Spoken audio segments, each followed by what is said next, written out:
दलगत राजनीति की नीचे से ऊपर तक की जो कोशिश मोदी जी की है, जनता को अब अच्छी नहीं लग रही। भारतीय जनता पार्टी अपने बहुमत के आधार पर राहुल गांधी को पप्पू बना सकती है, लेकिन अब तो मोदी जी भी समय के साथ गप्पू बनते जा रहे हैं। कुल मिलाकर भारतीय जनता पार्टी में जी भाई साहब, प्रणाम भाई साहब, चमचे चापलूस चाय फीकी लेंगे भाई साहब। भाई साहब आप कॉटन की बेडशीट पे सोएंगे, रोएदार पर सोएंगे कि पूछने वाले लोग पैदा हो गए हैं। इसी चीज को लेकर के चर्चाएं करने के लिए हमारे साथ जुड़े हुए हैं बीजेपी पूर्व प्रदेश प्रवक्ता कृष्ण कुमार जानू जी, जो लगातार मुखर होकर के बातचीत करते हैं। स्वागत है आपका जी, बहुत बहुत धन्यवाद। नारी शक्ति वंदन बिल अधिनियम, जिसको लेकर के बड़ा अभी हाय हुल्ला मचा हुआ है, पक्ष विपक्ष बहस कर रहा है। क्या लग रहा है कि 2023 में ये नारी शक्ति वंदन बिल पास हुआ, जिसमें 498 वोट पड़े, विपक्ष ने भी इस पर पूर्ण सहमति जताई। 2024 में लोकसभा के इलेक्शन थे, तब इस पर जो है नारी को 33% आरक्षण की जो बात थी वो नहीं लागू किया गया, और ना ही उस समय गजट नोटिफिकेशन निकाला गया।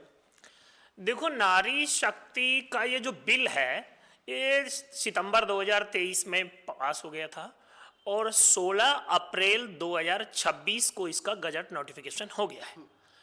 अब ये गजट नोटिफिकेशन होने के बाद सरकार ने एक स्टंट किया, विशेष सत्र बुला करके ये जो प्रयास किया कि इस सत्र के माध्यम से हम इसमें ये बातें और जोड़ेंगे, जिसमें विशेष करके परिसीमन का मामला था। उल्लेख बिल के समय भी था। सरकार ने ये जब स्टंट लोकसभा के पटल पर रखा तो सरकार को पता था कि हमारे पास 2/3 बहुमत नहीं है और हमारा स्टंट गिरेगा। अब गिरी कौन सी चीज है? बिल तो पास है, बिल का तो गजट नोटिफिकेशन हो गया, महिलाओं को तो 33% आरक्षण मिलने का कानून भी बन गया, लेकिन 850 सीट लोकसभा की होंगी या 543 में ही आरक्षण होगा। तो अब जो बिल गिर गया तो 543 में महिलाओं को 33% आरक्षण होगा। गिरा क्या है? मीडिया की हेडलाइन बहुत गलत है कि आरक्षण, महिला आरक्षण बिल गिर गया। बहुत गलत बात है। महिला आरक्षण बिल तो पास हो गया, कानून बन गया, गिर गया उसमें किया जाने वाला संशोधन। तो संशोधन गिरने से कानून के मूल भावना पर कोई चोट नहीं है। दिक्कत है तो इतनी है कि महिलाओं को 33% आरक्षण 850 सीटों में मिलता, अब 543 सीटों में मिलेगा। बस इतनी सी बात है। इस सारे के लिए जो हंगामा है, उसके पीछे जो राजनीति है, एक दूसरे को नीचा दिखाने की जो कोशिश है। हमारे देश के प्रधानमंत्री जी ने कोरोना के समय जनता से ताली और थाली बजवा ली थी। उनको लगता था कि महिला आरक्षण बिल जैसे संवेदनशील विषय पर विपक्ष को मात देकर ये परिसीमन पास कराकर विश्व गुरु बन जाऊंगा। पर अब वो बात रही नहीं है, क्योंकि जनता लगातार बोले जाने वाले झूठ और प्रधानमंत्री जैसी कुर्सी पर बैठकर दलगत राजनीति की नीचे से ऊपर तक की जो कोशिश मोदी जी की है, जनता को अब अच्छी नहीं लग रही है। जानू जी, सरकार को भी पता था कि इस पर जो है बहसबाजी होगी, और ये पास मतलब जो परिसीमन बिल है, इसके जरिए जो महिला ये संशोधन करने की कोशिश कर रही थी, तो ये पास नहीं हो पाएगा। सरकार ने क्या जानबूझकर ये स्टंटबाजी करी? भारतीय जनता पार्टी विशेष सत्र बुला करके इस तरीके के जो सदन में चर्चाएं चलाई, जानबूझकर उनको पता था कि ये सियाफा फेंकेंगे और इस पर जो है माहौल गरमाएगा। देखो, अमेरिका, इजराइल और ईरान की लड़ाई के बाद भारत जो लंबी लंबी फेंक रहा था, विश्व गुरु बन रहा था, उस सारे विषय से ध्यान हटकाने के लिए और देश की आंतरिक राजनीति में आधी आबादी को फोकस करने के लिए ये बिल और इस बिल का ये अमेंडमेंट है, ये सरकार ने पेश किया था। पेश करने वालों को भी पता था और देश की जनता को भी पता था कि महिलाओं को आरक्षण का कानून बन चुका है। भारतीय जनता पार्टी उस पर जो अपना रंग लगाना चाहती है, वो लगने वाला संशोधन गिर चुका है। लेकिन विपक्ष को इसमें विलन तो बना दिया है भारतीय जनता पार्टी ने, और भारतीय जनता पार्टी के कार्यकर्ता भी रहे हैं, प्रदेश प्रवक्ता भी रहे हैं। तो आप अच्छी तरीके से जानते हैं कि भारतीय जनता पार्टी ने कहीं ना कहीं पूरी तरीके से जो है छक्का मारने की कोशिश थी। वो छक्का भले ही ना लगा हो, लेकिन चौका तो मार ही लिया है। देखो, भाजपा छक्के मारे या चौके मारे, 2014 के बाद राष्ट्रहित की जो राजनीति है, उसमें हर बार तहलका खड़ा करना, मोदी जी रात को 8 बजे आकर कहते हैं आज के बाद 2000 और 500 का नोट चलन में जो 1000 और 500 का नोट चलन से बाहर हो जाएगा। देश की जनता की डिमांड नहीं थी, मोदी जी का तहलका था। अब उसे छक्का बोलो चौका बोलो, मोदी जी ने तो मारे हैं, और ऐसे कितनी बार चौके छक्के मारे हैं। तो कुल मिलाकर के देश चौके छक्के मारने से नहीं, जनता के दिल में जगह बनाने से चलता है। और भारतीय जनता पार्टी का वर्तमान नेतृत्व जो है वो उस चीज में लगातार चुनाव जीतकर भी विफल होता जा रहा है। हर बात को सफाई के मोड में या सामने वालों पर थोपने के मोड में कार्रवाई करना उचित नहीं है। इस देश में सरकार चलाने वाली पार्टी को और सरकार में नहीं बैठने वाली पार्टी को अगर वोटों का विश्लेषण करें तो 2 से 3% वोटों का अंतर है। कांग्रेस के पास भी बहुत बड़ा जनाधार है।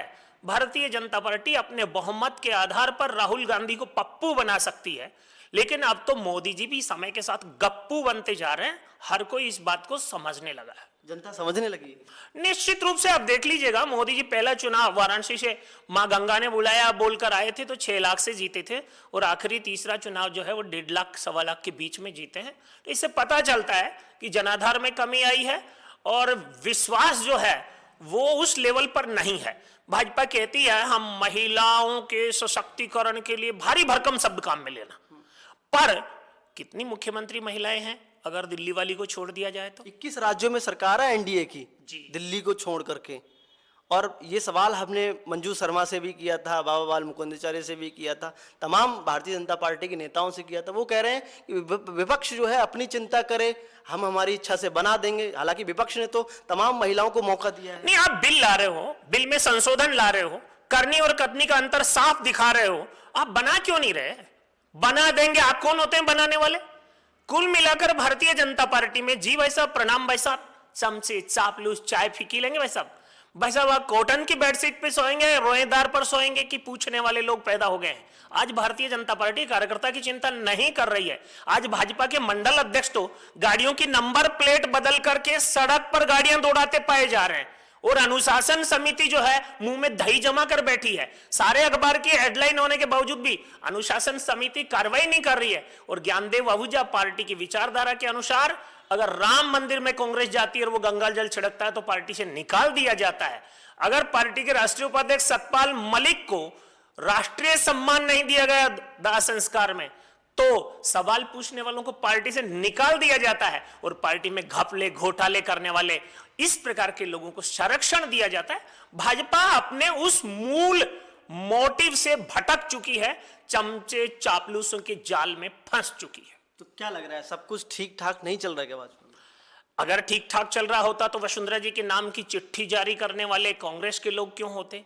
सबको पता है कि भाजपा में चुप रहने की परंपरा है, बोलेगा वो मरेगा। लेकिन अब लोग बोलने के लिए भी माध्यम अपनाने लगे। बहुत कम लोग हैं मेरी तरह जो साफ सीधी स्पष्ट बात बोलते हैं। भाजपा में आपने भी बोला तो आपको भी पार्टी से हाँ, मुझे निकाल दिया, कोई फर्क नहीं पड़ा। मेरी कौन सी तनख्वाह बंद हो गई, मेरा कौन सा वहां से अनुदान आ रहा था जो जाम हो गया। कुल मिलाकर के जो नहीं बोल रहे हैं वो क्या ले रहे हैं? दुर्योधन की सभा में भीष्म पितामह नहीं बोले थे, द्रौपदी का चीरहरण होता रहा था, लेकिन मृत्यु शैया पर भीष्म पितामह की जो हालत हुई थी वो मैं मेरी हालत नहीं चाहता, इसलिए मैं तो बोल रहा हूं। लेकिन दुर्योधन की सभा के जो भीष्म पितामह बनकर आज भाजपा में होकर चुपचाप देख रहे हैं, उनको भी मृत्यु शैया पर किन बातों का इंतजार करना पड़ेगा, समय उसका जवाब भी देगा।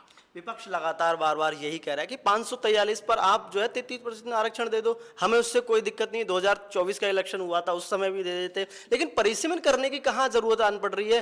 विपक्ष साफ तौर पर कह रहा है कि सरकार अपने हिसाब से सीटें बढ़ाएगी जहां उसको मौका लगेगा। उत्तर प्रदेश में 80 सीटें आती हैं, अगर बढ़ा देंगे तो करीब जनसंख्या के आधार पर 120 सीटें हो जाएं। या तमाम जो बड़े राज्य हैं जहां पर भारतीय जनता पार्टी का भी दबदबा कायम है, बरकरार है, वहीं सीटें बढ़ा लेगी और उस हिसाब से अपने हिसाब से 850 के हिसाब से कर लेगी, फिर सत्ता में काबिज रहने की कोशिश करेगी। देखो, कुल मिलाकर के परिसीमन होगा नहीं होगा ये तो एक अलग विषय है, और परिसीमन कराने के लिए चुनाव आयोग भी है, हाई कोर्ट सुप्रीम कोर्ट भी है, और सरकार का अपना पूरा सिस्टम भी है। उस सारे विषय पे मैं नहीं जाना चाहता, लेकिन महिलाओं को 33% आरक्षण मिलेगा ये तो कानून बन चुका, और 16 अप्रैल को जो कानून बना है उसको भारतीय जनता पार्टी अपने तरीके की जलेबी बनाकर अगर महिलाओं को आरक्षण से वंचित करने की कोशिश करती है और आरोप विपक्ष पर लगाती है, तो जनता इतनी बुद्धू भी नहीं है भाई, हिसाब करना जानती है। लेकिन जानू जी, सड़कों पे उतार दिया है महिलाओं को भारतीय जनता पार्टी ने। कहा है कि विपक्ष रोड़े अटका रहा है। अभी हाल ही में भारतीय जनता पार्टी कार्यालय पर बड़ी तमाम जो है मुख्यमंत्री जो भजनलाल शर्मा है वो भी पहुंचे, दिया कुमारी जी हैं वो पहुंची, तमाम बीजेपी की महिला मोर्चा की तमाम नेत्री हैं वो भी पहुंची और एक रैली निकाली गई शहीद स्मारक तक विपक्ष के खिलाफ। वो महिलाओं की रैली नहीं, वो भाजपा के कथित पदाधिकारियों की रैली थी। उस रैली में आम महिला की सहभागिता नहीं थी। अगर भाजपा की राजस्थान की सरकार महिलाओं के प्रति इतनी संवेदनशील और चिंतित है, तो राजस्थान की वृद्धा महिलाओं को हर महीने की पेंशन नहीं मिल रही लंबे लंबे समय से, विधवाओं को पेंशन नहीं मिल रही लंबे लंबे समय से, स्कूली छात्र छात्राओं को स्कॉलरशिप नहीं मिल रही लंबे लंबे समय से, और महिलाओं की बात छोड़ दीजिए, गौशालाओं को अनुदान नहीं मिल रहा लंबे लंबे समय से। सरकार कहती है हमारा वित्तीय प्रबंधन जो है वो अद्वितीय है, और महिलाओं की बात के लिए आयोजित कार्यक्रम में मुख्यमंत्री भाषण देते हैं और महिला उप मुख्यमंत्री चुपचाप ताली बजाती हैं। महिलाओं के सशक्तिकरण का यथार्थ उस कार्यक्रम के मंच से सबको समझ में आ रहा था। क्या लग रहा है, चिंता वाकई में महिलाओं की कौन कर रहा है? विपक्ष कर रहा है या भारतीय जनता पार्टी कर रही है? क्योंकि सत्ता ने तो कह दिया कि भैया हम 33% आरक्षण दे रहे थे, विपक्ष नहीं मान रहा है। देखो, भारत की राजनीति में मतदाता महिला को भी एक वोट देने का अधिकार है, पुरुष को भी एक वोट देने का अधिकार है। ये जो भारतीय जनता पार्टी के या फिर इस देश की राजनीति के नेताओं के दिमाग में एक कुटिल चाल है जो शुरू से चली आ रही है। युवाओं के लिए नागरिक नहीं है देश के, बेरोजगारों के लिए नागरिक नहीं है देश के, कर्मचारियों के लिए नागरिक नहीं है देश के, महिलाओं के लिए, किसानों के लिए, अरे भाई सब लोग इस देश के नागरिक हैं। आप मतदाताओं की चिंता करिए, ये कैटेगरी विभाजन करके आप उनको बांटकर कमजोर कर रहे हैं। ये राजनीति पहले कांग्रेस करती थी, अब भाजपा कर रही है। सबने अपने अपने शब्द इजाद कर रखे हैं, सब एक दूसरे की शब्द मसाज कर रहे हैं, जनता के लिए कुछ नहीं कर रहे हैं।